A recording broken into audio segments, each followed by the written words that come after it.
wabarakatuh. Tabi pun. Perkenalkan, nama saya Ana Triana Maya.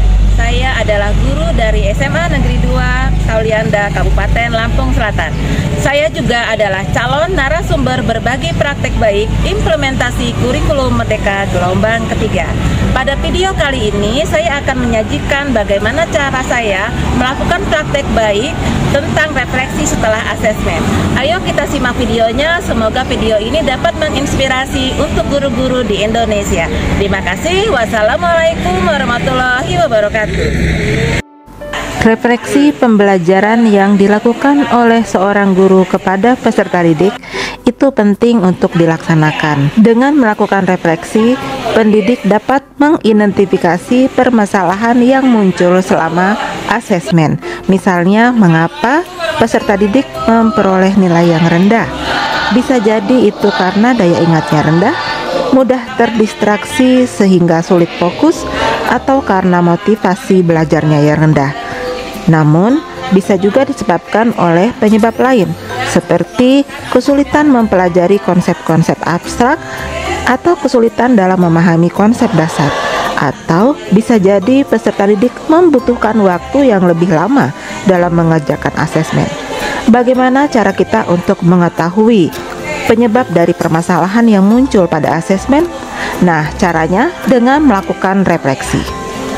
Refleksi setelah asesmen itu diberikan kepada siswa dapat berupa pertanyaan. Di sini saya menggunakan 3 pertanyaan. Sebelumnya kita siapkan dulu kertas sticky note yang kecil-kecil seperti tampak dalam video, dan itu kita bagikan kepada peserta didik sebanyak 3 lembar per siswa. 3 lembar kertas sticky note tersebut kemudian akan digunakan untuk menjawab 3 pertanyaan.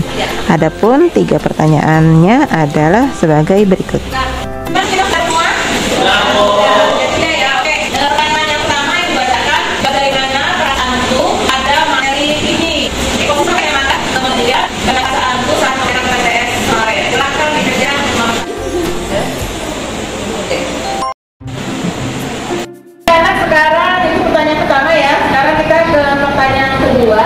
Apa kendala yang aku hadapi saat materi lalu pada saat mengerjakan PTS? Silahkan dituliskan.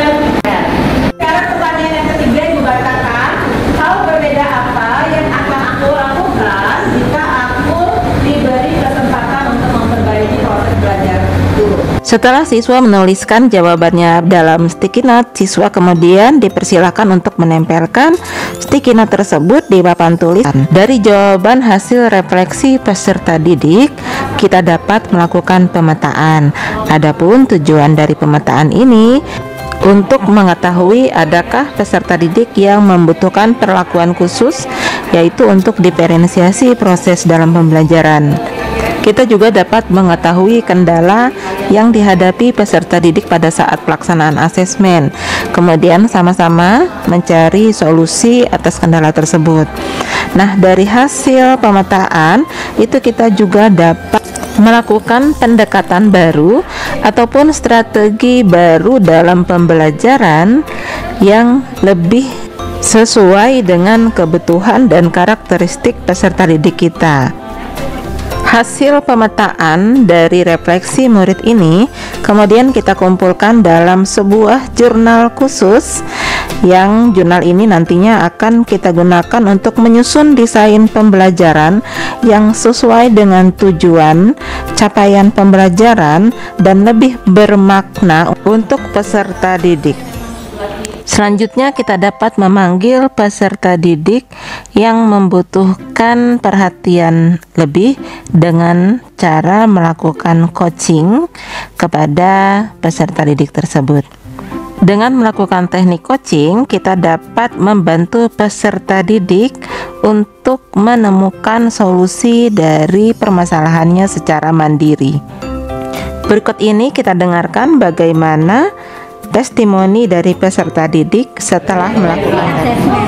Dan kebetulan juga nilai saya kecil dalam mengerjakan PTS mapel biologi. Dengan adanya refleksi ini, saya bisa memperbaiki nilai saya dengan cara remedial. Senang dengan kegiatan refleksi ini karena saya bisa mengungkapkan perasaan dan kendala yang saya hadapi dalam pembelajaran biologi.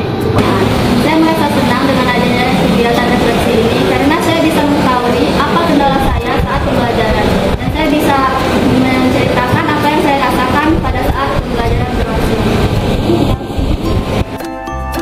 Kesimpulannya dari kegiatan ini adalah dengan mengajak murid melakukan refleksi setelah asesmen, kita akan mendapatkan dua hal. Yang pertama, membantu peserta didik untuk mengetahui kelemahan mereka dalam proses pembelajaran, sehingga mereka dapat menemukan solusinya untuk memperbaiki proses belajarnya secara mandiri. Yang kedua, sebagai bahan untuk kita sebagai guru untuk mendesain pembelajaran di materi berikutnya. Setelah kita mengetahui diferensiasi murid dalam hal kesiapan belajar, karakteristik, ataupun kebutuhan belajarnya, sehingga pembelajaran yang kita lakukan akan menjadi pembelajaran bermakna yang berdampak pada murid. Demikian video praktik baik yang telah saya lakukan, semoga bermanfaat. Wassalamualaikum warahmatullahi wabarakatuh.